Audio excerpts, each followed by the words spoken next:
Howdy, folks. It's J3 Buffin back at it again with another Whims of the Creator episode. I am here today with Paru. What's up, guys? We're here today to talk about Paru's take on the beloved IP, at least among this customs community, Touhou. There have been so many of these just floating around of people just taking stabs at what their ideal representation of Touhou would be like. Paru has already talked about one over on the PGA Weiss channel for his program. The sort of seed to mine in a lot of ways. Today we're going to be looking at his take on it. Actually, the very first episode of Paru's Custom Corner has me showing some of my original Touhou custom cards from like 2017, 2018, and you'll get to see just how far I've come. All the things that I've learned since then. Yeah, there's I'm very definitely excited to share this with the internet. we have a character arc growth and also some updates in the MSC appearance too. If I remember correctly, I feel like the climax combo didn't necessarily have like the symbol on it or something. Like it had like the bracket. Oh yeah, no, I don't even remember if we had the climax combo symbol in 2017 when I made those. Oh, wow. Yeah, that's actually a good point. I could be also just lying out my ass. I don't remember. Oh. What set even had those? It was the Konosuba trial deck, right? That started that. Never mind. Yeah, it probably was out. God, I don't know either. All I know is that when I go back to try to look for card profiles, sometimes I can't find them with CX combo, and I have to remember to use Climax area instead in the search bar because the EN Weiss search program has only gotten worse as time has gone on, and the JP one requires you to know Japanese, and I don't. What I do know is that I made a chart for the set breakdown, so let's put it over there real fast. So we've got an 122 card set, 118 cards main, 4 promos, and we have 20 climaxes, which A lot of climaxes. it is better than like 25 climaxes in a 100 card set like we had on my last review, but still definitely a sizable amount. And Yeah, 1 out of 6 cards is a climax. yeah, Pretty good. I wonder The what pack distribution on this one might be a little weird. It's already a 122 card set, so you're only getting one play set in a case, anyways. Sorry, Toho investors. Yeah, I mean, I guess building a custom set with card investor types in mind is probably already like the step beyond. That is actually kind of insane. That's an insane concept that someone else should explore. Yeah, Someone that's not me. for real. But yeah, we got a nice variety of triggers. We don't have bag because we already saw with Ocarina of Time. We don't need like every set to have a crazy bag combo setup or whatever. Yeah. We don't have a 2 standby deck because not every set needs a 2 standby deck either. We have a standby for flavor reasons. That's totally fine. But like, yellow and blue both have nice spreads. And we have some stock souls just hanging out as well. Yeah, you got a salvage splitzel in there too. We're trying to represent the legendary, the one that I still have. Honestly, when it comes to like the 2 soul climaxes, there's still a lot of cases where I'm just like, what the hell do you actually call them once they get to a certain weirdness point? Like, even like stock soul, at least it's like if you don't specify a color, they assume it's the level 1 or lower one, or level 1 or higher one, whichever one the way that goes. That's like a default. But like when you start getting to like the on play salvage a trigger icon from your waiting room. Yeah, salvage splitzel. When Two Loveru got the draw splitzel, that's what people were calling it. Fair enough. All right. Do you want to actually tell people what Touhou is? Remind them for those who it's been a while since they saw the other Touhou set review. Oh yeah, Touhou is a doujin series of 2D vertical bullet hell shooters made by a single guy. Started back in 1996, and people really clung on to the series. They really fell in love with the characters and the music. And because of that, combined with the fact that the creator is very lax with who can make Touhou related like content and sell it, the community for the series is like kind of insanely big. It even has like its own convention in Japan every year that gets a pretty sizable amount of people. And we're going to be looking at the characters from between Touhou 6 and 13.5, I think. And then a few of them from the games before that, because those characters aren't canon anymore. Yeah, Is the pre, not pre Windows. Is that what they call it? Yeah, it's PC 98. Most of those characters aren't canon anymore. Some of them came back, and some of them are cool enough that I gave them a card. I didn't give you Memi a card though, even though she probably deserved one. She's the coolest PC 98 character. Hmm. All right, I think we're good to move into yellow. That we are. Let's move into yellow. So our first card of the Touhou line, Mamizao Futatsuiwa. On play, pitch a card and sack one of your other fantasy characters to search your deck for a fantasy character. So like drop search, but with sacking a character on stage instead of paying a stock. And also, she is cheery. On death, you can pitch a card to check the top four for a level 1 or higher. So it's kind of good, right? It fulfills two kind of cool niches with that first effect. You don't want to really be paying stock early in a game if you're trying to build clean stock. So you can get stockless selection, and you can also use it late game for when you have just junk laying around in your back row, which always seems to happen to me. Clean that up, turn it into whatever you want. You don't have to use the effect. Just play her down. Get the ditch one mill four effect. It's very synergistic with other copies of itself. You can sack them off, search, and then immediately just resolve the other ones like Fuga Zero effect. And the card is quite good, I think. The flavor being that like Tanuki in folklore, they have the power to like shapeshift other objects and themselves. The flavor being, oh, she is disguising the guy that you're killing on stage as the one in your hand, or whatever, however you want to interpret that. So I think the card is quite good, and I think it's quite flavorful. It doesn't need that trait requirement on the sack. Like it could just be any old character because like if there was a concern about standard limitations or whatever, the fantasy character thing I think covers that pretty well. Oh, Uh, okay. I think that was copied from the Kirito Drop Searcher, though, from Sao 10 Anime, who has to sack a traded character to search a traded character. I think his is pay one, sack a character. that would be why, yeah. Paying a stock is equivalent to sacking any character. If you put a trait restriction on, it's equal to a discard. Even with that, still like solid. Also, like an easy like yellow fix, which I mean, Hmm. it just makes that like splashable. Which I Oh think yeah, there's it's definitely it's a some very cards. splashable card, Yeah. which makes sense. She doesn't really particularly belong. Even she has the Buddhism trait, but really she just hangs out there. I don't think she necessarily is like following the religion. Hmm. The set is broken into like different factions between like the different groups of characters.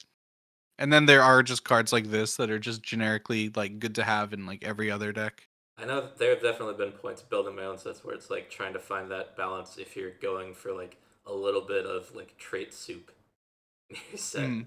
Just like, you want the sub traits to be important, but you also need like some strong like foundation for like generic cards and for some things parsing out like which what characters actually get those generic cards versus which of them hew more closely to the archetype stuff can be kind of bothersome. I feel like you thread the needle pretty well here. Thank you. Next we have Kasen Ibaraki, Horned Hermit, 3/2, 9,000 power. She is an early play if you have two or fewer climaxes in your waiting room. On play, just a regular heal. And then when she attacks, she gains X power until the end of your opponent's next turn. X is equal to the total level of cards in your level times 500. So if you play this down, you have a level 3 experience, she'd be 10.5. If you had level 6 experience, she'd be 12k. And then max is at, if you are level 3, it can get all the way to 13.5k cross turn, which is pretty big. But it's also just a healer with no other text. Yeah, and I mean, sometimes a healer that get big is good enough. Yeah, it's just like a generically like pretty good early play. It slots well into the decks that are already wanting to play experience.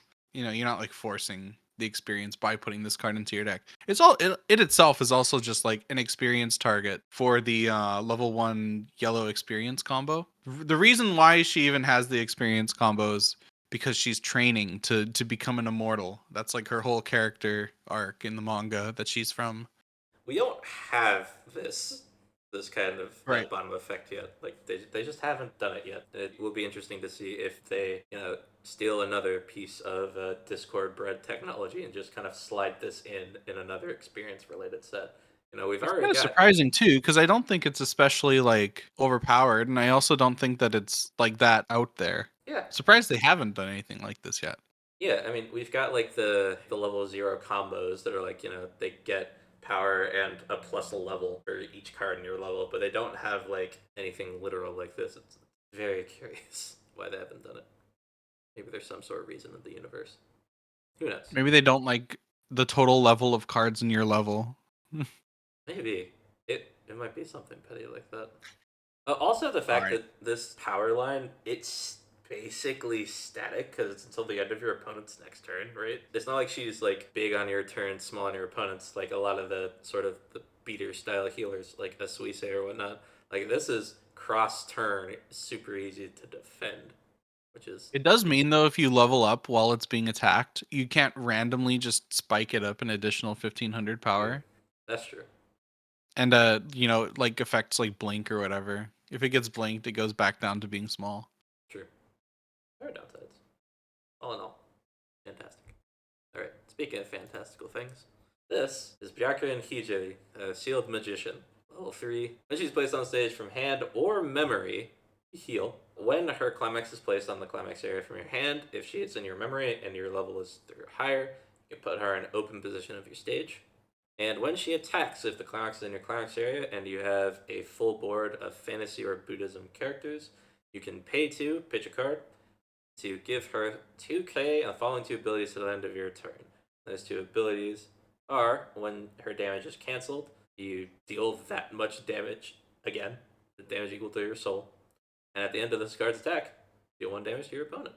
It's pretty easy to get copies of this to memory, and that kind of effect combos really nicely with the fact that the climax is an auto ability like stock soul. Because it means that you can like modulate the soul of each of them. If you have 3 in memory, you can choose the order that you resolve stock soul and resolve the byakurens in, and so you can end up with like 3 lanes that are hitting for 3 instead of like being forced to give the extra soul to a direct lane.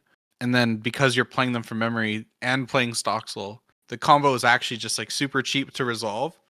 The biggest issue with it is that if your opponent has any kind of removal, the rest of them just kind of fizzle. But it's very solid card. And the way this is set up, right? If you stick that like 3 or 4, that 3 or that 2 or 3 from the original attack, and then Yeah. you cancel on the 1, it just Yeah. becomes a 3/3. Yeah. Yeah. It's just super neat. Isn't that Yeah, awesome? that's killer. I like that. This is like you could probably tell, like anyone reading this could probably tell. It is just like a retooled Finn and Jake. Like instead of being cancel burn 2 or cancel burn 1 end of turn burn 2, cancel burn soul end of turn deal 1. Yeah. Also we got biker granny on the side there. She's looking cool. Yeah, it's so wild to me that the 2 major genres that Touhou has, because they have like the main series games, which are the 2D Danmaku fighting. But then there's also just a side project where it's like, yeah, you want to play Street Fighter with Touhou's in it?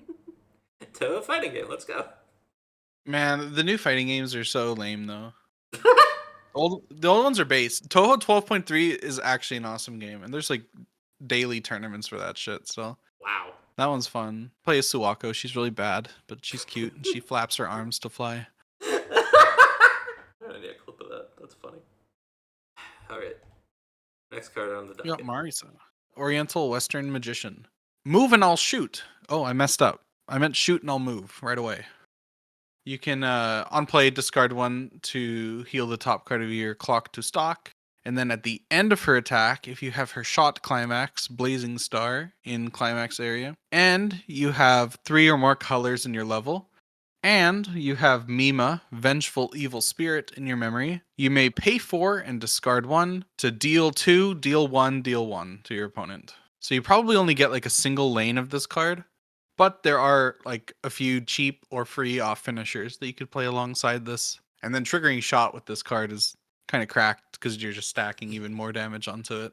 Yeah, it's like we have like a similar burn profile to Gura. You really can't do what Gura does, because you're not going to be able to pull off the triple of this nearly as easily. Oh yeah, it's basically just end of attack Gura your opponent Yeah. for double the cost. Yeah. There may be some mad lad, crazy ass person who can look at this set and be like, all right, no, I can totally make this consistent. Because we've seen that happen with other sets on this show before. where it's like, No, oh, that's cool. I think that kind of like idea is cool where like, people are building out of other people's sets to be like, okay, how do I like break this? oh yeah, yeah, that's a fun How one. do I show this person that their hard work Yeah, is for nothing? It's shit. No. yeah. I uh, I have a set that I Spiteful was building is fun. yeah. I had a set that I was going to like put into my review queue that I've Yeah. like made myself, but then I poked around with it because I already have it code in the sim, and I was poking around with it, and I realized, oh wait a minute, I can't like have my review team look at this one because I am just gonna get shit for the thing that I did. So I'm doing what I've never done before, and I'm getting like a pre-review review of the set. Yeah, like unlike I think a lot of creators who we see in this space, I go to the Discord obviously for a lot of opinions on random fact checking and stuff, but I'm not the kind of person who like usually goes through and like does like 50 bajillion edits on a project and then says it's good. I'm very fire and forget when it comes to this stuff. Like a lot of my other Oh creative yeah. endeavors, because it's like Mhm. I do it and I already have like 50 bajillion things in my head for other stuff, so I have to move on and go pew pew pew pew. Kind of like Marissa here with her with her climax combo. So usually don't go back and do that sort of major revision or whatever. And with this one, it's like, dear God, if I don't do something, I'm going to get crucified on my own television show. So let's not do that. What I Okay. will do is rate this card quite highly because it's just good. That I think it's pretty potential is good. good. Despite being like dank with the shot, it is like shot's like not a great trigger for like the rest of the game. Yeah. And this is the only shot, so you can't even play like the spicy 8 shot deck. Volume 2 win, right?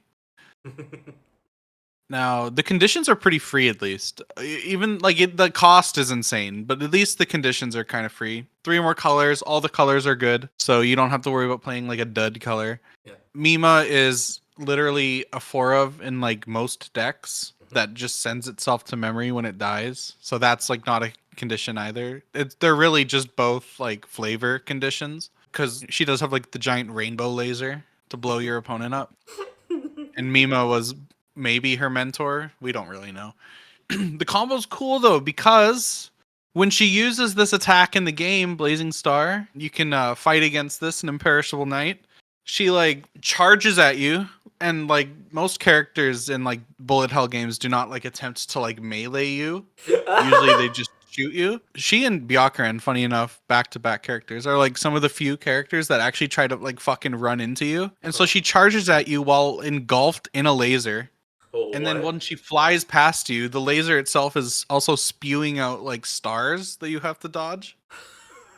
So it's pretty cool. So it's like, the attack is the big laser, and then you get the little stars coming out afterwards, the little aftershock. I don't know. I think it's pretty cool. I was gonna make some like you could have like when damage received during this card battle is canceled, bounce it to hand, or have like some pay to swap or whatever. But the fact that her attack is already just straight up like charging in meleeing a dude, and that's part of the reason that it has so many instances of damage. We already have the movement thing represented. It's fine, but Hell yeah. it would be kind of funny though to have like a level 3 combo that's like, oh yeah, when damage you received is canceled, return this to your hand. We have a level 3 with that effect in SAO 10. It's not a finisher. It's an early play though, which is funny because you can then just early play it again. Yeah. All right, let's look at another Byakuran. This is Byakuran Hijiri, the Buddhist priest. When she's placed on stage from her hand, if your memory has 2 or less cards, you can take one of her level 3 finisher in your waiting room, put it into your memory. So that's like a very easy way of getting that memory, as was mentioned before. When this card attacks, choose one of your fantasy characters. That card gets plus 1k till end of turn. When this card's battle opponent becomes reversed, choose one of your other fantasy characters, rest it, move it to an open position of your backstage. So Clean Cut gives other things power on attack and is a like memory set up for your finishing turns. A lot of roll compression. So in like 25 will probably be good enough to like get a clean cut against most decks. Obviously it's like a little bit smaller than other clean cuts, but even if you can't resolve the clean cut effect, I think getting like your finisher paid for in advance is kind of good on a profile that already can plus you at level 0. Yeah. She's like the savior of the downtrodden, the weak, the bruised and the broken, whatever the hell the Black Parade song was talking about. My father, he said, damn, boy, he's a demon. Yeah, I mean, this is getting so cute. The Damned describes a sizable amount of the populace. Oh, I forgot to. I didn't describe when I was telling the people about the world of Touhou. I forgot to fucking mention. So, like, the world that this takes place in is like a sealed off little like region in Japan where things that are forgotten in the outside world they like pop up there. So like humans stopped like fearing monsters, right? Once we invented lights, yokai basically weren't like a thing anymore. So yokai started popping up in Gensokyo. Smartphones, Apple iPhone 1s have started showing up in Gensokyo because who the fuck is using an iPhone 1? And just other little stuff like that. But that's why all of these characters have, congregated in one area. And also how it can be sort of like a real life adjacent setting, just like that magical secret world aspect. Oh yeah, we'll talk about how Gensokyo is directly inspired by real life events later on. Okay. Have you seen this rat? Have you? I have. I certainly have to. We have Nazrin, the little Dowser general. She's a little rat girl. When Salvage Splitsoul, There it Jeweled is. Pagoda, Greatest Treasure, is placed on your CX area, if you have two or more other fantasy characters, choose one of the following effects. Either choose a Palanquin event in your waiting room and return it to your hand, or search your deck for a Palanquin event, reveal it to your opponent, put it into your hand, and shuffle your deck. The Palanquin event is just a torch that requires you to have two Buddhist characters on stage. When you play it, if you do not have a Byakuran level 3 in your memory, you may put one from your waiting room into your memory. So it only gets you that first copy if you weren't able to get the clean cut. And then in addition to having an already good climax combo, Nazrin also is a brainstorm for 2 soul climaxes only. For each of those that you hit, you can choose one of the following effects. You can either salvage a character or look it up to 3 cards in the top of your deck, choose a card from among them and put it into your hand. Pretty cool. Like if you hit more than one climax, you can like look it up to 3, mill a target for the salvage, and go from there. Oh, yeah. And it's cool having like a modular brainstorm like this. Yeah, we've poked around with some of the customs, but I don't think I've seen an official one of these. I don't think so either, which is weird because it's not. Again, it's like not that crazy of an idea, Yeah. especially if it's like locked down like this. Yeah. Because I think there's only like 4 climaxes in the set that this can even work with. There's 2 stock souls in this. Yeah. There is and the other one's in like red. I don't know. You'd have to be playing like Aya stock soul, Byakuran stock soul, because that's the only other 2 soul trigger climax. Yeah, I mean that works. I don't think you can run the Aya and the Nazrin together necessarily. Oh That's the no, that competition. probably wouldn't work very well as a Yeah. deck. You'd be struggling to find something to do. Yeah. Oh, this card's very good. Nazrin got a much better climax combo than she was probably deserving of. But she is playable in the latest official game. It's commemorative. You know what? That's a recency privilege. Yeah. I don't know what A plus. It is a level 1 brainstorm. It is a back row combo. The plus that it is giving is something that you see with front row play 3 of loop that event to shit decks, like your Grisaya Sajis and whatnot. Whereas this, like, you can't really pull that off as easily because you really don't want to be like filling your board with these Nazrins and swinging with them. But in exchange, you get a really nice brainstorm profile, even if it takes like a level to get out. You get easy access to the event so that you can either just run Torch, which, Torch is good. Set up your level 3 endgame, because like if you're not running this with the Byakuran, I'm genuinely questioning if you're okay. Yeah, that's probably just a misplay. Yeah. Because you have to be so much into Buddhist trade already that like just because of the event that it grabs. Yeah. That's like, what are you doing if you're not playing Byakuran? Cool things about this card. Unlike Goblin Slayer and Bell, this can be in the front row or the back row. So you could theoretically have 4 Nazarins on stage, drop the climax, and put 5 cards into your hand right there. That leads into the other point. You can't triple combo this. Well, you can, but you probably won't. You'll probably have just 2 of Nazarins tucked in the back row. But playing the climax itself already puts another card in your hand. So it's kind of like the climax is that 3rd plus anyways. Would have been really funny if Nazrin herself had a soul trigger so you could grab herself. Honestly, But that's just like min-maxing power at that point. Like that's a Yeah. little bit much. It's already losing an insane amount of power for these two abilities combined. I don't think it needed that soul trigger stacked on top of it too. Card's already good enough. Yeah, we did, I think, at one point throw around, like, hypothetically, this is a thing you could have as a level 0 profile. Because it only has that 2500, which means it's the power cost on its abilities is just enough. You could throw, like, a Shion Brainstorm downside or just something on it to make it, like, a 500 level 0 with both of these effects. But at that point, the text box gets a little bit bloated. I didn't want to have You- something ugly on it, like this card can't side attack. The Shion one, at least specifically, is like a downside that actually applies to a brainstorm because it's like, oh, I don't have a Yeah, clock. but I it can be guess I'm not doing debilitating. anything. Yeah, It's like, oh, I just happen to have only one card on my clock and I need to brainstorm this turn. Uh-oh. yeah. Which is why they printed a support card specifically for it and put it in a trial Now, deck. you know what I could do? Yeah, I could remove a soul from her yeah, and make it a level 0 combo. yeah. You can make it a level 0 1K with 0 soul. That's kind of funny. That's a funny idea. I'll think about that. She can get that first direct in. Yeah, so I mean, she's just a little rat. Like she calls herself, she's called like a general, but like general of what army? What army? What army? Look around you, crabs! She's just a Look, little yeah, rat. she's just a stage 1 boss. Yeah, And then she's she shows mid boss later, but that whatever. yeah, All right, let's go on to Pelican. yeah. Short, sweet, to the point. And torch. Torch is good. Torch, and it puts the dude in your memory. Good card. The Palanquin is the ship that Byakuran gave to Mirasa after Mirasa was like, I think she was just like, oh yeah, you're cool. Because Byakuran was hated by the humans.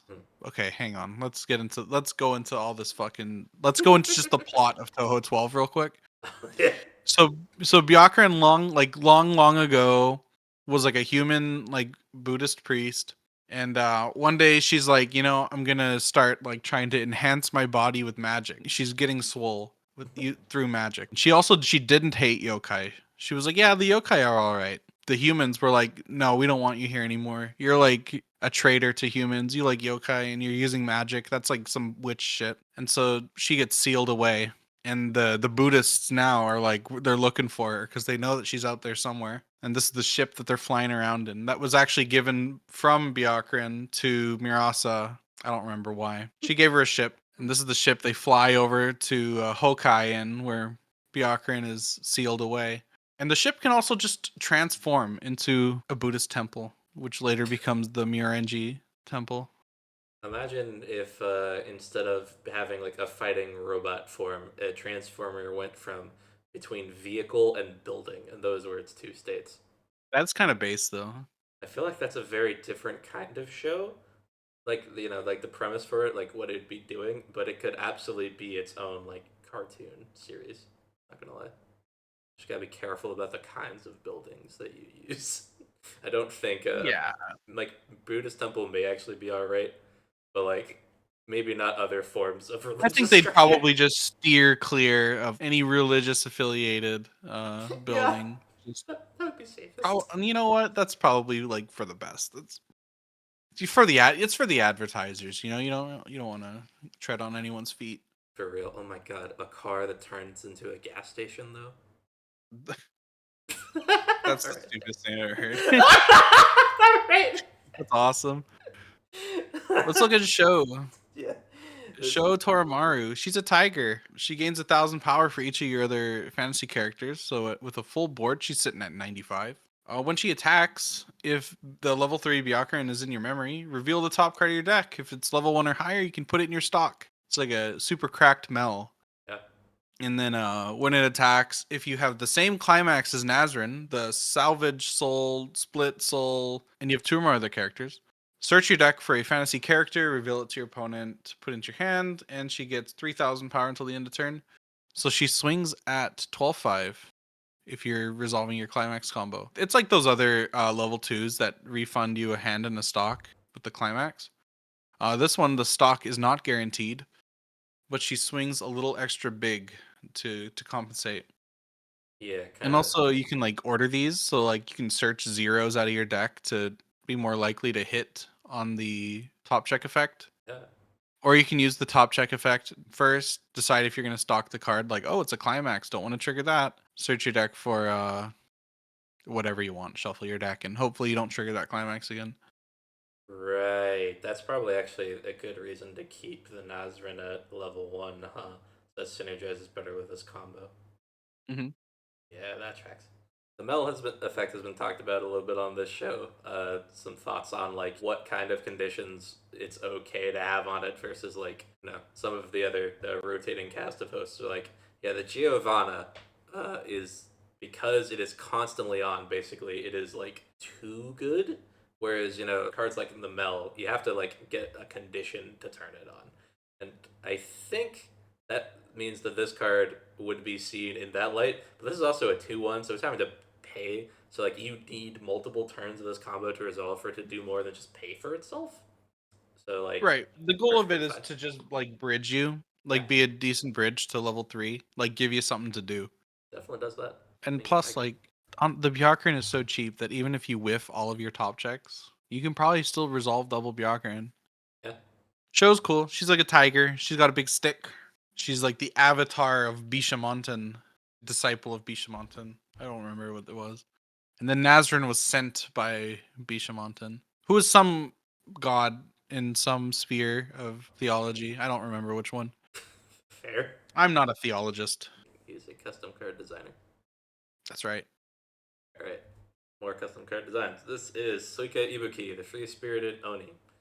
When she attacks with all your characters are fantasy trait, so if you're playing this set and haven't Yeah. been trait anti-trait backed up, choose one of your characters. Happens. That character gets 2k until end of turn. I should mention she is a 1/0 with a soul trigger, staying at 3k. Uh-oh. So she is swinging at 6k. So she can get up to 6k, more than likely, their climax. When this card attacks, if that choice is in her climax area and you have experience 2 or higher, either search your deck for another copy of yourself to put on open position in your center stage, but you cannot perform 4 more attacks until end of turn. So this isn't doing like extra attack shenanigans mid game. This is just make sure you have a full board of guys, or you can reveal the top card of your deck, and if that character is a fantasy character, put it into your hand. And it is not the nerfed top check ad that Bushiroad is insistent on printing on these cards now. For some reason, now all of them are, instead of reveal the top card of your deck, they're mill the top card of your deck if it's a character added to your hand. Don't think, just jump. Don't think, just jump. Don't think, just jump. Yeah. Let me trigger my climaxes. Who are you to tell me what I can and can't do with my cards? Yeah, why can't I trigger my choices? I put the Uh, choices in my deck. That's right. Exactly. That is exactly my point. So this card is cool because it's got Suika on it and she's cute. And because you only need to sculpt one copy of it to resolve like triple combo. So I think the play pattern of this will actually be is that you only sculpt 1 or 2 Suikas, summon until you have a full field, and then just with whatever remaining ones you have, get your top check free card.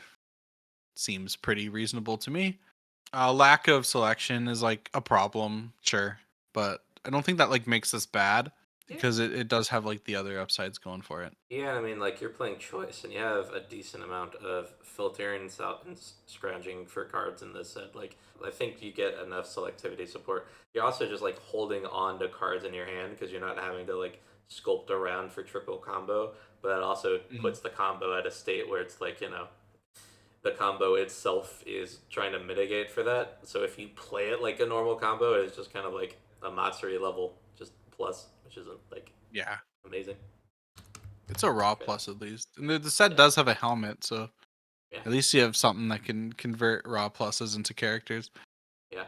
It's like kind of cool too. Suika's whole thing is that she can manipulate the densities of things, so she can use that on herself to create like a bunch of little mini clones of her, and you can see that in a lot of her attacks in the fighting games, where she gets bigger or smaller and can make tiny little clones of herself that attack the opponent. Yeah, you can see one of them floating around in the back there. Yeah, this is also this is your only choice level 1 combo. So if you were wanting to play choice level 1, here you go. This is it. Yeah, that's true. Let's look at not a worse trigger, but a much cooler level 1 combo. We have Kane Kamishirasawa, Historian, 104k. When she's placed on your stage from hand, if your memory has 2 or less cards, you can choose a Kane History Eater in your waiting room and put it into your memory. So you can only max at 3 memory with this. And then when you place the Wind Climax, and this Kane is standing, you can put this card into your memory. If you do, swap it with a Kane History Eater in your memory. That card gets plus 2,000 power until the end of turn, and at the beginning of your Encore step, swap them back. So even if that Kane gets reversed, you'll end up with this one back on your stage. The Pretty D cool. side It's the technique. D side memory exchange effect. And should we real quick talk about what it summons before really getting into this? Yeah, let's slide over to the History Eater real fast. This is Kana History Eater. During your turn, this card gets 1,000 power for each of their fantasy characters, and when she reverses her battle opponent, if you have the climax in your climax area, look it up to 4 from the top of your deck, choose 2 fantasy characters from among them, show them to your opponent, put one of those cards in your hand, put one of them in your stock, and put the rest into your waiting room. Yeah, it's Diablo from Slime 3, but he swings it. What is this? This hits like 12,500 with a full board. Yep. Insane power.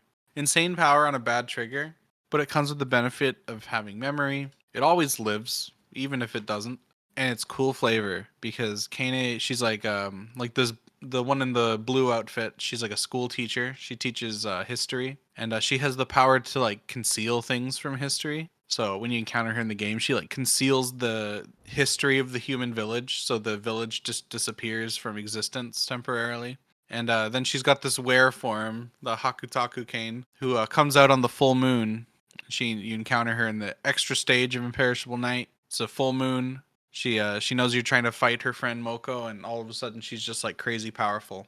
Really cool combo. You can't play it with Byakuran, unfortunately, because of the memory restriction. Yeah. They don't play terribly nicely together with that. It's probably tied for one of the best like group agnostic combos in the set, though. Yeah.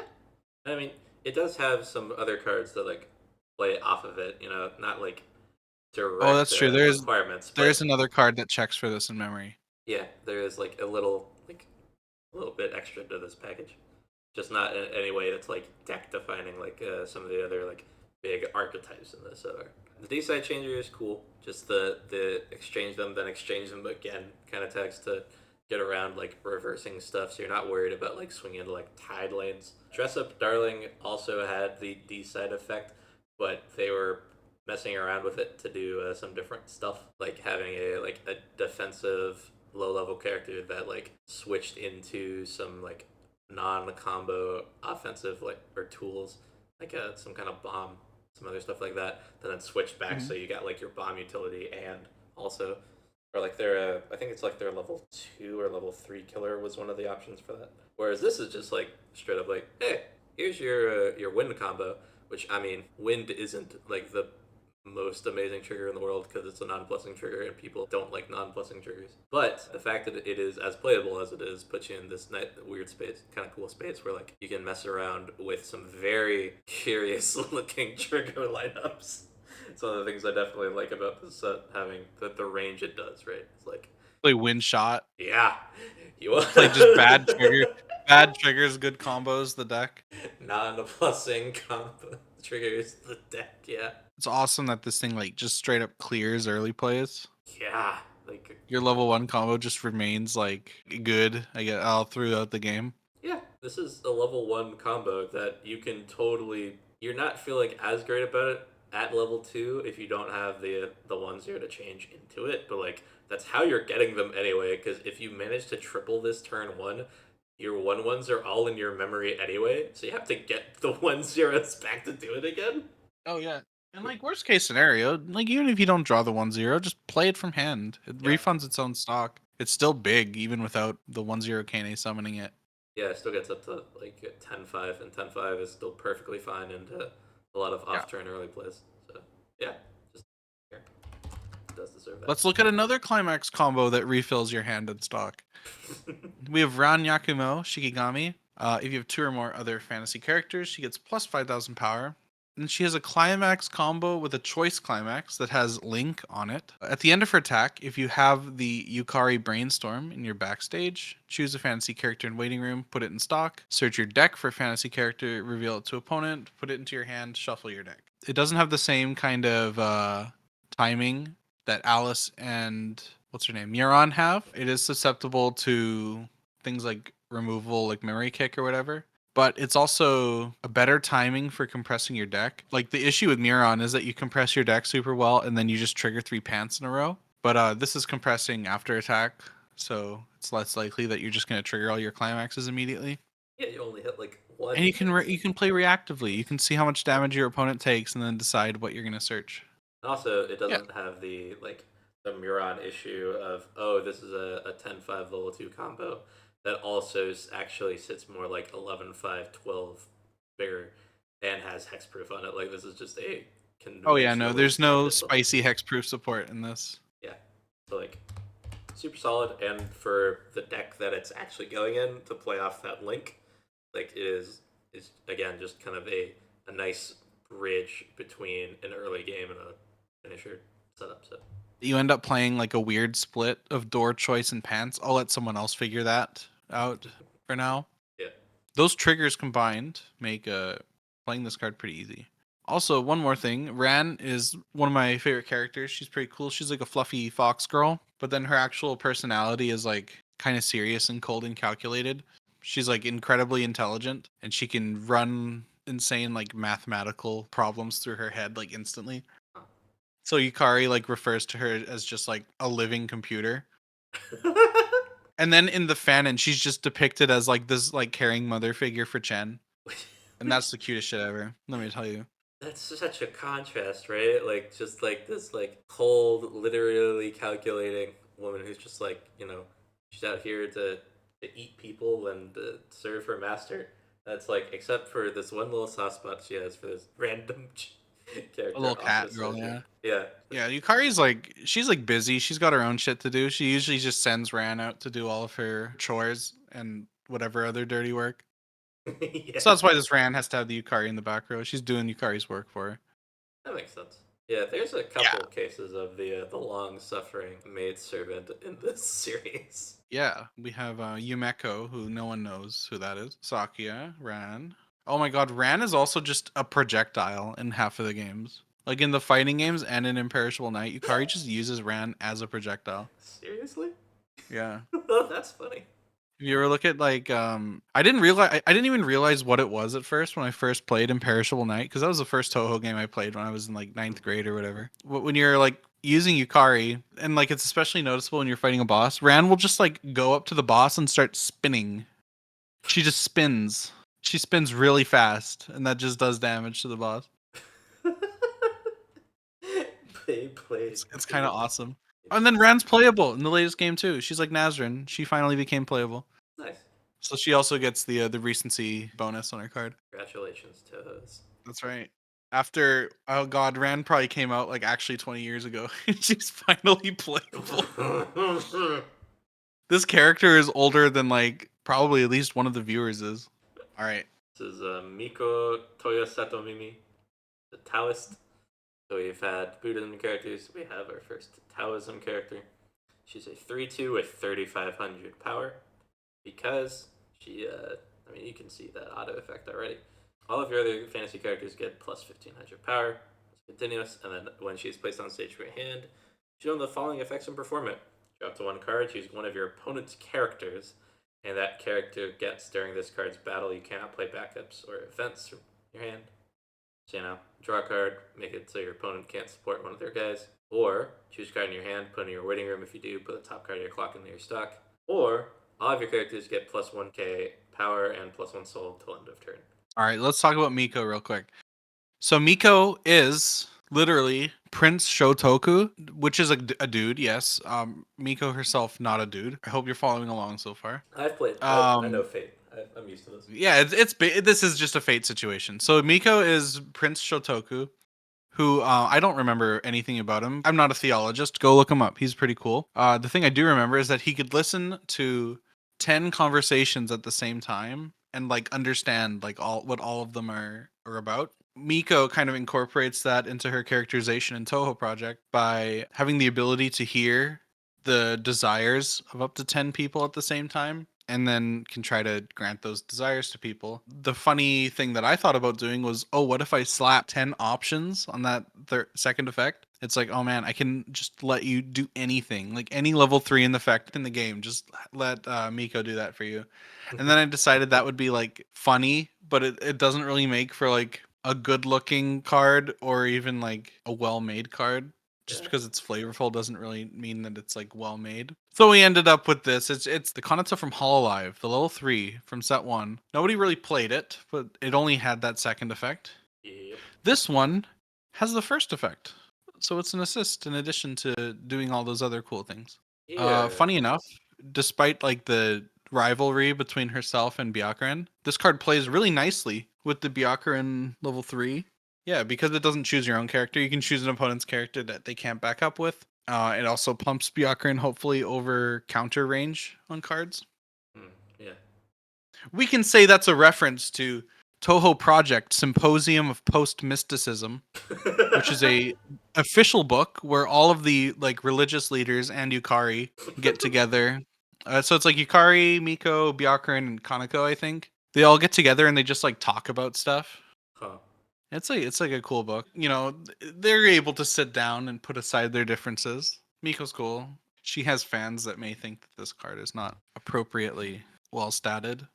Yeah, you know what's funny about that you mentioned that? What's up? This actually may have the Sakura Miko profile, where in the pursuit of 35 power, it is actually That's gotten really this spec. funny. I think, Holy, like, that's awesome. so, like, what's the Kanata? The Kanata's like 9-5? She's 9-5. Yeah, she is my first SSP, but like you said, the people don't play that card. I never played that card, so I don't remember particularly. I actually did play that card at one point. Unironically, I played it in something. I don't even remember what it was in. Hmm. It was just like bar something top end, and Yeah. the Kanata is a level 3. Oh, fair enough. But yeah, I think because that affects 2K, the global 1500 will only be 3K. So this actually sits at 5500, which is still like No. small, but like is like big enough to kill like I don't know, like some level ones at least. But yeah, Damn. so everything else about this is good. It's an improvement on the Kanata, which is a card that I feel like definitely needed some improvement to see more play more often. So solid. That's really funny. I didn't even think about the 3500 Miko association. It's so funny, right? But that's like an awesome like coincidence. And then it's also unfortunate that's the coincidence for the same reason that the ambassadors Miko is 3500, where they were just like, fuck, we don't know. She should give her some power effect, and then it wasn't enough, and it's like, brother. Bushi. I like that they made the 3500 runner that loses power on stage. Yeah, yeah.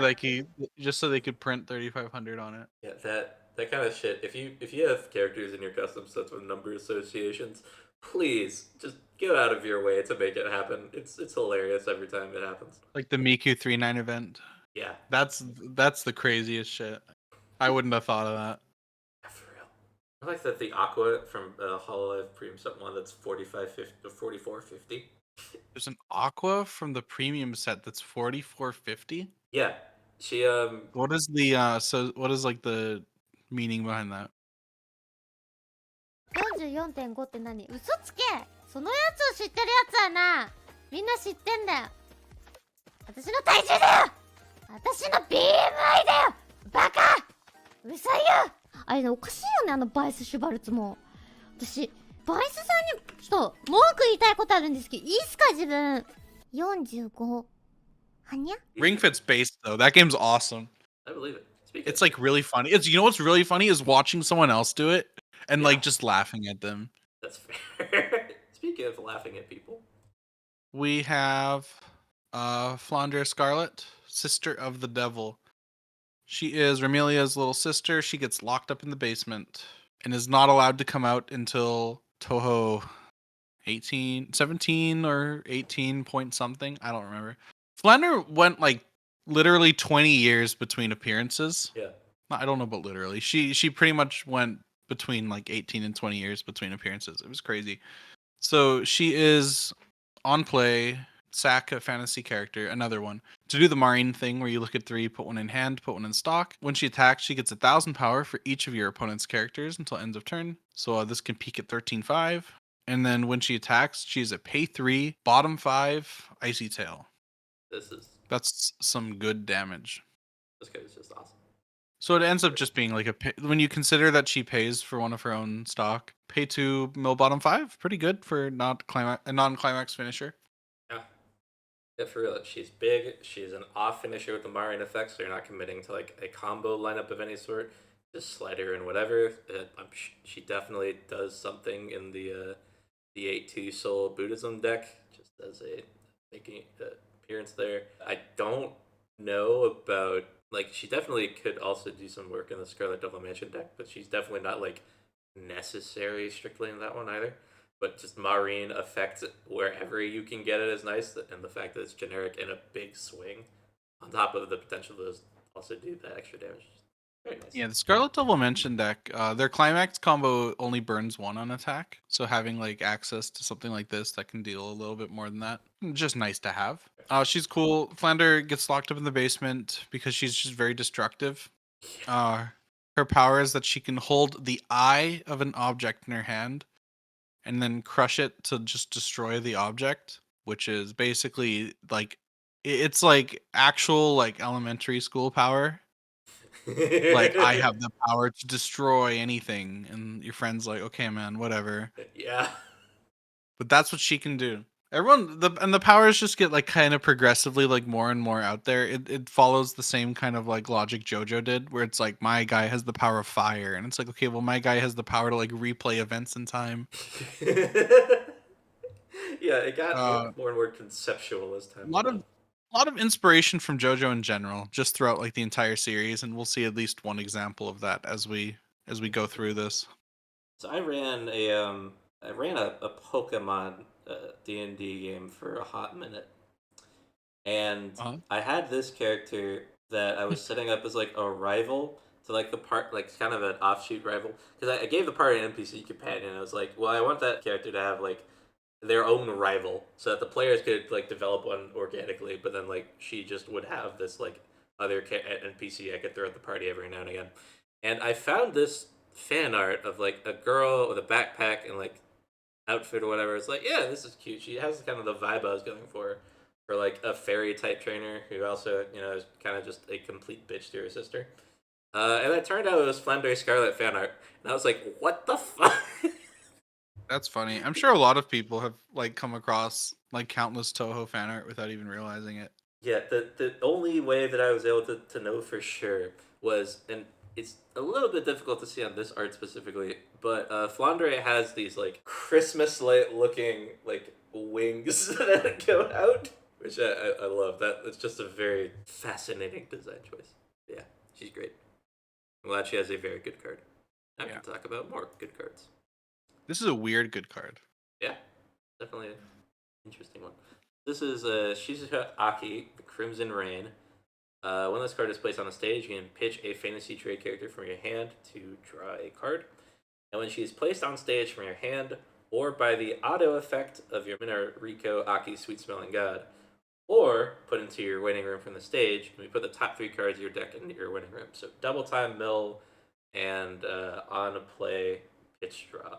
Yeah, so she's one of the goddesses of fall. She's the one that paints the leaves by hand and then causes them to fall off the trees. That's why all your deck is falling into your waiting room. It's like leaves coming off a tree.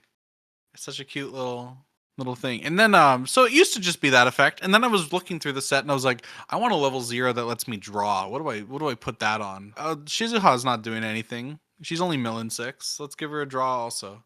Yeah, so now she is a card that can like by herself go through 7 cards from your deck, which is just like, damn boy. Yeah, you could Speed. probably just like splash a single copy of this into like everything as like an emergency panic button Yeah, that also happens to draw you a card. yeah, and that you can summon from waiting room to do most of it. Yeah. It's cool, man. Yeah. Let's talk about her sister Minariko now. She's sweet smelling god. She's sweet smelling because according to the lore books, she smells like sweet potatoes, which I think is really cute. She's also like one of the nicest of the goddesses. She just kind of like shows up to like the human village sometimes and just like gives them produce for free.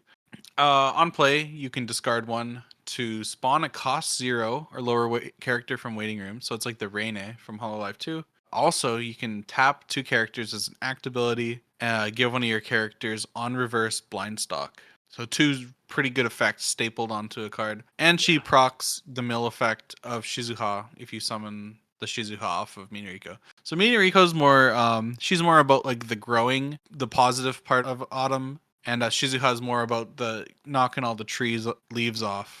You can kind of see that in the art actually too. You look at the art of Minariko, you see nice little plants and everything. Shizuha, everything's falling off the trees. God, this card. This card would be so good. This card would be really good, and like you can literally just play her down, spawn a guy, and then she's like fine to be like tucked away in the back row for a few turns. Yeah, because You can just keep tapping and giving your guys extra stock. Yeah, like throw down your helmet, tap your helmet in this, give a character the free stuck, get rid of the helmet to grab another guy, have another full turn of like your level 1 comp or whatever. Just have at it. Cards like this are the reason why Kane has to be standing to go to memory.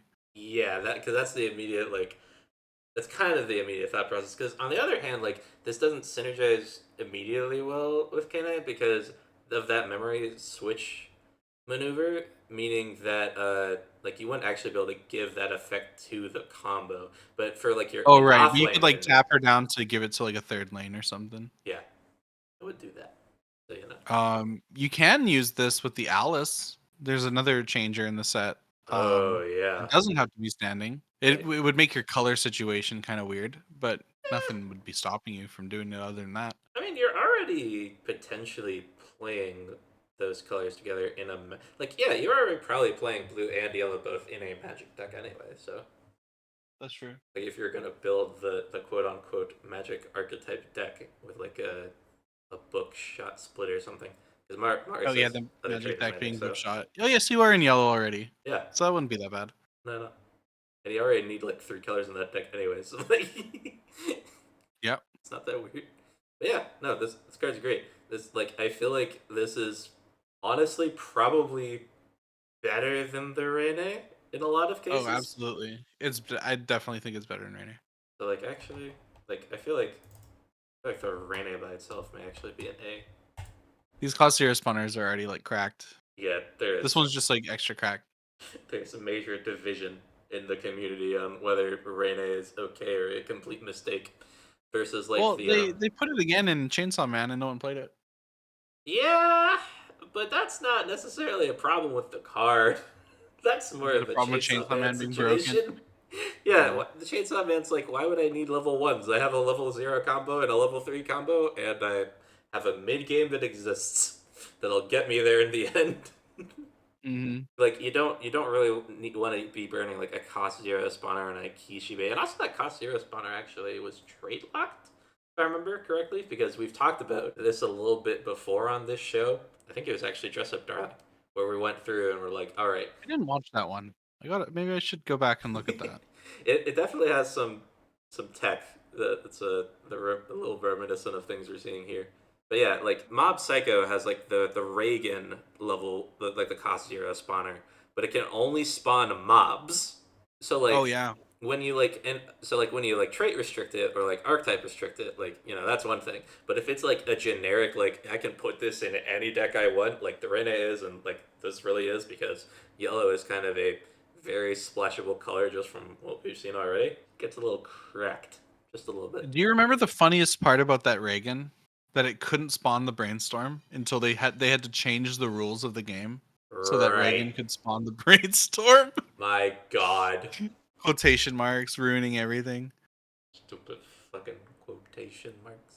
Alright. Yeah, Reagan used to not be able to spawn mob because Reagan checked for characters with mob in their card name. And it used to be that if a character had like quotation marks around the word, or it didn't check for like the word inside of the name, it had to be like spaces on both sides. and those quotation marks were making it so that mob wasn't actually a mob. And that was the best card to summon off of the Reagan. Yeah. Oh my god. It was pretty funny. It's beautiful. Speaking of funny and/or beautiful things, this is Ichirin Kumoe, Flower in the Sky. She is a 1/03K that gets 500 for each of the other Buddhism characters, so a little bit archetype lock, but that's fine. At the beginning of your attack phase, you may resonate the 1/02K backup. If you do, she gets 2,500 power, and on attack, choose her trigger. Yes. So yeah. this is like the intended front row for your Nazrin combo. Split Soul can salvage Unzan so that you can then resonate with Ichirin. And she makes sure that you're not triggering all of your 2 soul climaxes and swinging for a bajillion damage. Yeah. Instead, keeping them in your deck or putting them to waiting room where they can go back into your deck. That's the only reason Unzan has a soul trigger. I usually wouldn't like just make a 2K counter have a soul trigger for no reason. It's like specifically because it synergizes with this combo. Yeah, that makes sense. Gets to a 7,500 as long as you can resonate, and that's cross turn power. So it's very defensible with the Unzan in hand. And you can pretty easily get that Unzan back just by looping your low level combo again. So, like, if you don't find shows, then you don't have like you can play like have this in like lanes if you don't have enough copies of show on top of it. So like, it's just solid. It's a super solid non-combo card to run along with that. And Ichirin is like she's like the master of the, or I don't remember what the exact reasoning behind this is. I haven't read the wiki in a while. She's got like control over this giant like cloud man. And by the way, Unzan, one of the 3 I think named males in Touhou Project. Yeah. That we've seen. We've heard of a few more, like Byakurin's brother. The legends. Yeah, Mr. who was a real guy in Zun's hometown, I think. I don't remember his name. What? Myorin something? What? Myorin Hijiri? No. I don't remember. That's Someone wild. you look that up. Look it up if you want to know about Byakurin's brother. Unzan, one of 3 named males that we actually see, and he hangs out with Ichirin, who's playable in the fighting games. I have not played that one though. It would be really funny. I'm sure that she's got him like punching, because that's what he does in the bullet hell shooters too. While she's shooting bullets at you, he's trying to punch you. Yeah, this is the most literal adaptation of the JoJo stand system that we have seen so far. Just like you have this Right? character. I'm surprised they didn't have something like this in JoJo. Yeah, just like a character who's It's like ranged with obvious. I wonder, I swear, right? all of this stuff is so obvious, and Bushiroad is like, we're good. Oh my god, this profile. Okay, brain. I was looking at this like, yeah, I wonder why JoJo's didn't have like a character that was like a gun person or whatever by themselves when they had the punching stand. Was like, no, why did Bushi make this? And they absolutely should have. There's definitely places. Okay, intern Kun is gonna watch this video. He's gonna be like, guys, I have the sickest idea for the next Ian original. Guys, we need to make Diamond is Unbreakable. Why? Please? Look, man. Please? Well, apparently that's Japan's like favorite or second favorite part. Yeah. So there's no way that we would get that as an Ian original. Oh, but yeah. I would love to see Diamond is Unbreakable. Yeah, there really isn't a way to sensibly get an Ian exclusive for JoJo's. So some other series that can. I don't think Japan really cares about Phantom Blood or battle tendency as much as we do. Yeah, I mean, depending on who you ask, like the Westerners don't care that much about those either.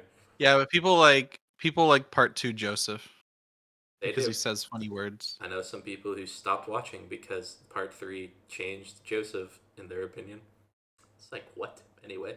We don't have to really read through this card. It's 2K counter with a soul trigger. Very cool. Yeah. Technology that Bushi has used in the past, just maybe not on this particular profile in places. Mm-hmm. But yeah. They do just be slapping soul triggers on stuff. We have Marisa Kirisame, Ordinary Magician. During your turn, she gets plus 4,000 power, so she swings at 7. And then on play, you can swap a fantasy character in your level and a fantasy character in your waiting room. She sets up your experience. Yep. Oh, and she's a yellow level 1. Yep. Maybe you can play the Minariko in Magic. It's weird, right? Because she's definitely not your go-to target for it, because all that she's doing is like being big. But if all you need is for something to be kind of big, and then you can like give the oh wait, because you can give the oh right. Tap down your back road, give that Marissa the effect. Okay, I see. Gears are turning. I think it's very funny that her flavor text says magic if it ain't magic if it ain't flashy, and then her profile set up is like a very straightforward combination of The most abilities. normal experience fixing card Yeah. in the world. Yeah. That's funny. But like also the fact that we have this double traded swap nowadays. Like this was fairly recently discovered technology by Bushiroad specifically. Us custom people have had it for a hot minute. They just didn't do it in Bushi. I threw it in No Patience for like a while ago. They eventually put it in Blue Archive, and now it's just like, all right, cool, we got it on lock. Yeah. Not really any flavor to this one though. Fortunate. Yeah, It's just a card to enable the other Marissa to work. yeah. Just lying about being completely ordinary. It's fine.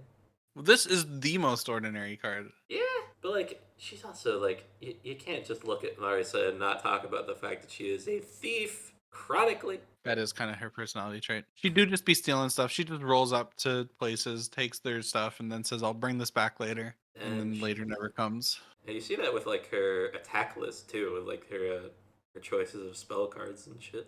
It's like I'm gonna borrow this ability for a minute, like a blue mage style. Oh yeah, that's right. At least like 2 of her attacks, Master Spark and Areiros Sun, I don't know how to pronounce that word, are taken from other characters. Like Areiros Sun used to be one of Mima's attacks from the PC98 games, and Master Spark was taken from Yuka, who was also in the PC98 games. And when those characters suspiciously disappeared, guess who still had those attacks?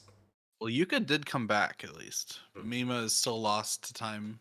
Yeah. She's been missing since like 2000. And we've been asking why for at least that long. And I believe he's answered. He's just like, nah, she's done. We've seen Mima. She's had her time. Fair enough, soon. Speaking of fair cards. This next card is a crime.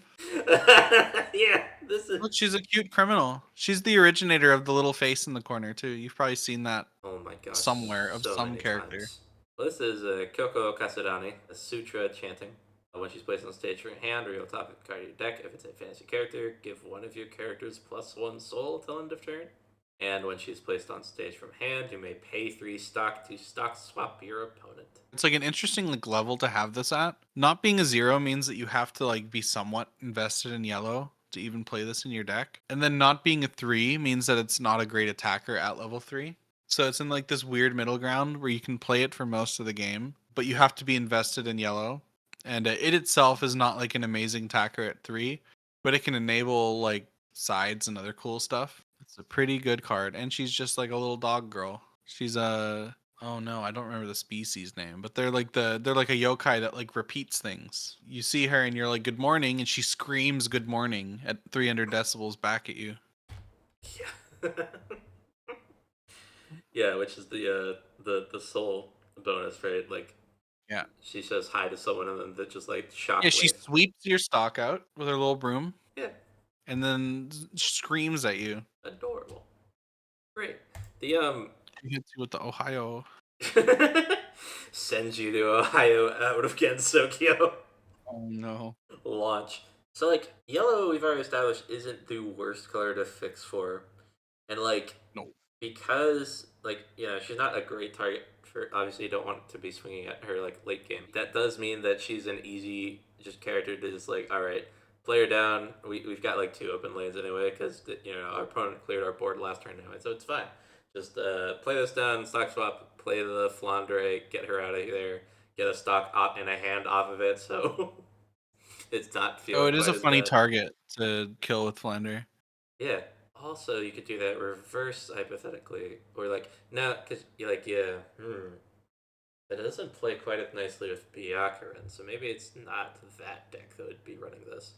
Because like she can't give the soul to the level 3 unless you hard play the level 3, which I mean, that's not the worst thing Not in the world. impossible. And that deck is already running like stock light enough as it is with the spawn, so Further cooking will be done once it is available to be played through various sources. In the meantime, talk about more cards. Hey man, I'm like 10 cards in. And it only took me 2 weeks to get to that point. That was not a dig. That was not a dig. I know It's rough. Look, it's rough out here. I'm not good at it. I'm not good at coding in the sim. I'm sorry. it takes learning and or just a lot of like already having like cookie cutter effects in your set that you can just copy paste. Once you have like a significant amount of unique stuff, it's like, oh dear God, what am I doing Yeah. here? And figuring out how to make the cost and experience effect was like an actual like 30-minute endeavor. Yeah, that tracks. All right. We do have a pretty cool card here. This does synergize quite nicely with Byakuran. So this is Nue Hoju, Unidentified Girl. It has the Quince / Kaguya level 3 change effect. So at the beginning of climax phase, you can return this card to your hand. And then if you do, choose a fantasy character in hand, put it on the stage position that it was in. Notably, that is not required. You can just bounce it to your hand and not play a character. Oh, right. So it Yeah. clears up the Yeah, it clears 2 rows because it also has act, discard a climax, and sack another character, and rest herself to return a climax to your hand. So it's a yeah. climax swap that it clears a lane on your stage. You can bounce her back to hand.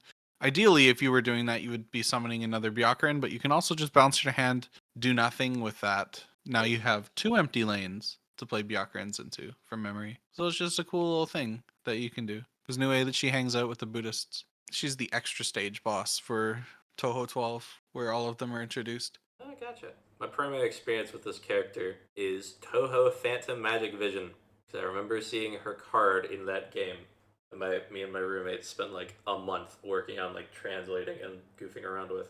She's just cool. I like Nue's, the yokai. That Nue bit isn't really her name, it's just like the kind of yokai she is. Well, I believe it is just also her name. She's just also called that. Like, there's also a character named Satori who is a Satori.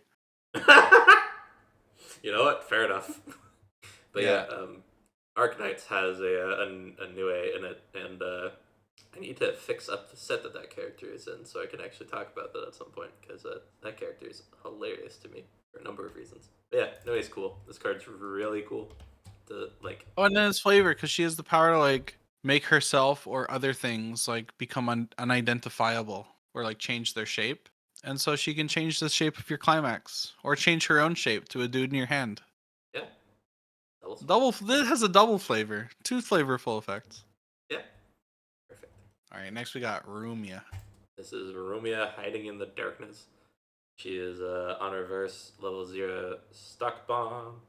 And also, at the beginning of your opponent's attack phase, you may pay 1 to switch the character in front facing her with another character in your opponent's center stage, as long as you can target both of them. So, no Murin X-proof blocking shenanigans.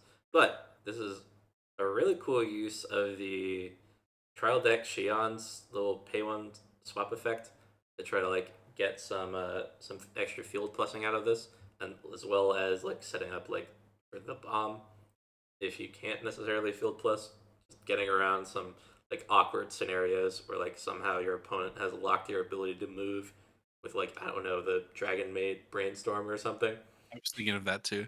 Yeah, just like setting stuff up with that. Very good use of tools available in places where Bushi hasn't necessarily. Please stop, you're flattering me. Yeah. You're gonna make me blush on camera. Yeah, no. Especially because like outside of that, like, doing something good with like these effects, like this character is just kind of like, Rumia just exists, dude. Yeah. I think she's literally only in like 2 total games. Yeah. She's in like Embodiment of Scarlet Devil, which is from like 2002, and then was in like a compilation game. She was in Shoot the Bullet, which was just every boss from the first Windows era. So she was included by default. Default. And so she actually doesn't receive a coolness rating for JB like the rest of the cards have. She instead gets a dork rating. Because she is one of the dorks. She hangs out in the dork squad with Cherno and Misty and the others. Touhou has a canonical dork squad, and She certainly qualifies.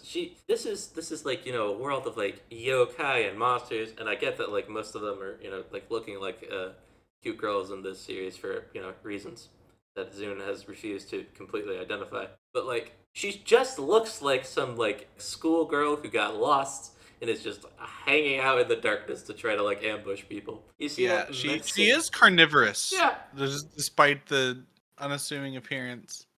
Yeah, just like But that. she's also really bad at it. Yeah. That's why She she's floats important. around in a ball of darkness so that you can't see her. But the problem is that she can't see in the dark. So she bumps into trees and shit all the time. She's also just, for having like the power of darkness, which is usually like, end game JRPG shit. She is like just like the worst, easiest boss Yeah. like across the series. Rumia, what you get? You gotta go Rumi and Nate on your life a little bit more. Figure out how to use that power a little better. Wow. Anyway, next card. I don't think this is like a thing we have to read. It's Kosuzu. She's a memory kick 3000 power level 2 counter. It's a memory kick counter. It's cool because she like seals things away in books with Reimu in the manga, which is translated in English. You can officially buy this manga, Oh, nice. translated into English. It's called Forbidden Scrollery. It's really good. And Oh, yeah. Kosuzu's a little cutie. She's got bells in her hair. I have heard of Forbidden Scrollery. Let's move on to a character you like. One of your faves. Mm-hmm. You can read this one. I don't even remember who read it. Alright, this is Yuki Hoshiguma. She got her super strength. She's a 2-2 with 2 soul that gets 1k for each of their fantasy characters, and at the beginning of your encore step, if you have no other rested characters in your center stage, you can pay 1 to rest her, which is like a card. This is a profile. It is fun. Wow, it's Liz. Yeah, it is. It exists. You can go find her. You can go play her in another set. It's actually like really important, by the way, that this card does not have true encore, instead having this the pay 1 Haruna style encore, because there is an anti encore support, and if you're playing standby, you'd want to play that card in your deck. Yep. So this card, it's like how Grisaya has a bunch of healers that aren't actually healers to get around their own anti heal. This has encore that's not encore to get away around your own anti encore. Unfortunately, there's only one standby though, so it's hard to like justify playing this card in the deck. Yep. Usually this would like receive a higher rating, but like yeah. Would it? I don't know, maybe. Yeah, It's like I don't know, man. Like maybe it's just like seeing all the other T2 standby targets in the world has like the Dal 2 one that has like twin drive or and shit. Like some stuff like that has like spoiled me on them, but like Arcocutus and Spider-Man who just like get free cards for yeah, attacking. that kind of thing. Like this is just like her plus for being a 2-2 that you have to stand by out to not go like deep into the pain in your stock, and she's big. We've seen this. We've seen this a lot. That's kind of Yugi's thing though. She is just like really buff. She's like physically, out of all the characters across the series, she's physically the strongest one. You cannot beat her in an arm wrestle. It's impossible. She's cool. I didn't like her original outfit. Looks really bad, Yeah. and I wasn't really a fan of her. But now Zun's got her in this like loose blue kimono, and it's kind of powerful. Oh yeah, no. She became a lot more powerful with the outfit change. This is mesmerizing.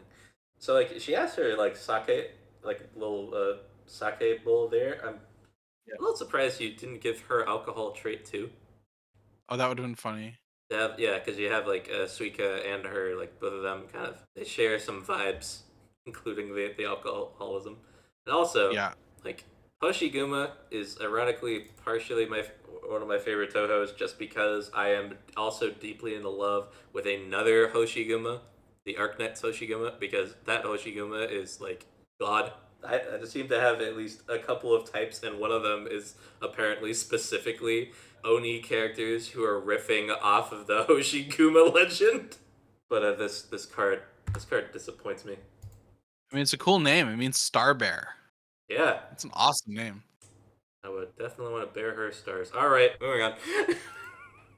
Okay, now we have level 3 Tenchi Hinanai, Celestial. She's a Musashi. On the turn she's played, if you cancel her damage, mill top, burn level of that card +1. And then she also has on attack, pay 1, ditch 1, bounce a guy. Yeah, It's 2 good cards in 1 card. This is one of the wildest, like, low rarity level 3s you can Yeah, it's a dank level. I mean, it's like whatever. You get to the end of the list, and it's like, oh crap, what do I?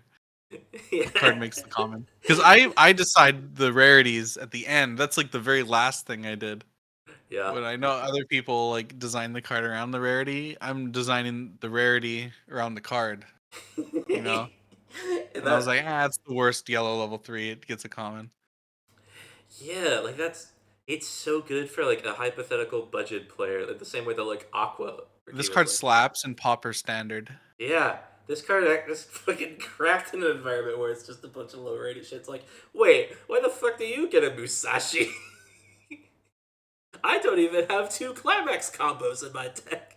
2 really good effects. The only issue with it, it's been pointed out that like you can't like bounce the dude in front of her to get a guaranteed like +1 soul, but it does combo nicely with other cards like the Byakuran. Yeah.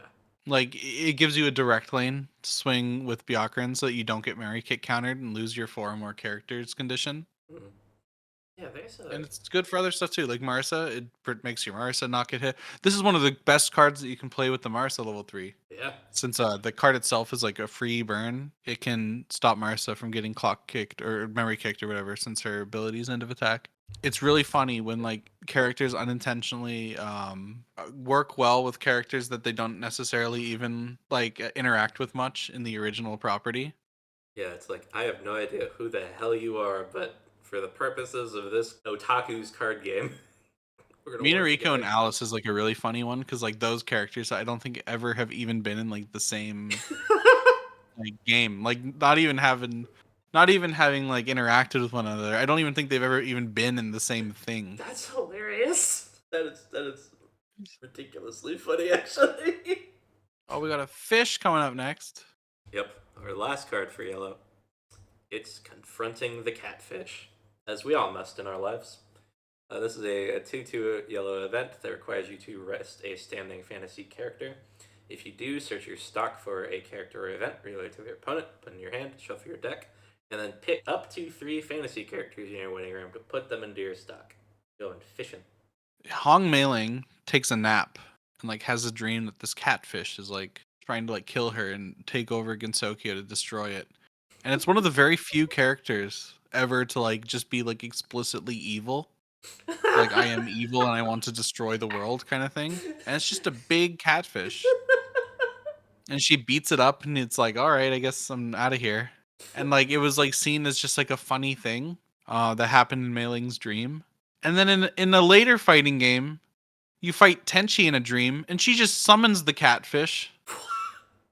And he's just like an extra like thing that you have to deal with while you're fighting Tenchi in the dream. Huh.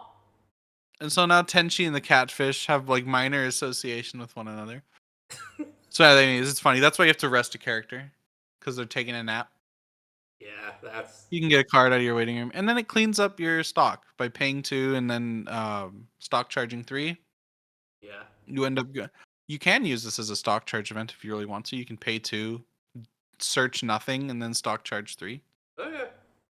Like, if you already know that it's all, like, clean and you just, like, I need that one stock or something. Yeah. Yeah, why not? Yeah. It's not the best stock charge level 2 event, but it's a thing that you can do if you choose to play the card. Yeah. It's kind of funny. It's like a play on the Yeah, big fish event from Persona 4. Yeah. The protagonist just, like, landing the Catching the- monster. Yeah, the river monster, was that it? I don't remember. Yeah, if that Persona sounds 4 right. cards are not on my mind right now. Yeah, that... Man. It's funny that, I like... feel myself getting sick too, and my memory's starting to fade away. It's fun. It's really funny. I don't think it's actually that good though. Yeah, like, it's an Like I would probably like never play it, but I would like laugh if like my opponent played it and be like, "Oh, okay, whatever, dude." It's like an event that replaces itself. So Yeah. like its filter, it's getting cards out of your stock, which like in cases if this ever gets to a point where like you have to like choice restrict or like hard limit a card in this set on like the unofficial custom Discord tournament ban list or some shit, like Yeah. this kind of is a way to work around that. And also just being able to say like, oh, hey, look, there's 2 climaxes on top of my stock. Let me just clean those out. And while I'm at it, like, oh, hey, look, there's a Byakuran who ended up in there somehow. I don't know how that got there. Yoink.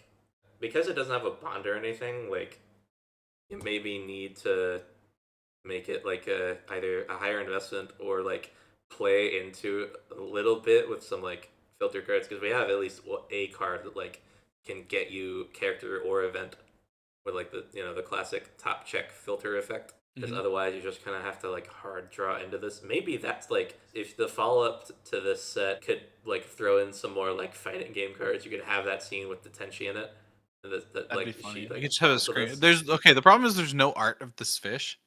Yeah. It would be kind of funny to just have a screen cap of the game of Yeah. Tenchi and the fish. Yeah. That would be fun. I would like I mean, Guilty Gear did it, Yeah. and the Touhou fighting games look pretty. So I could get away with it. I believe you absolutely could.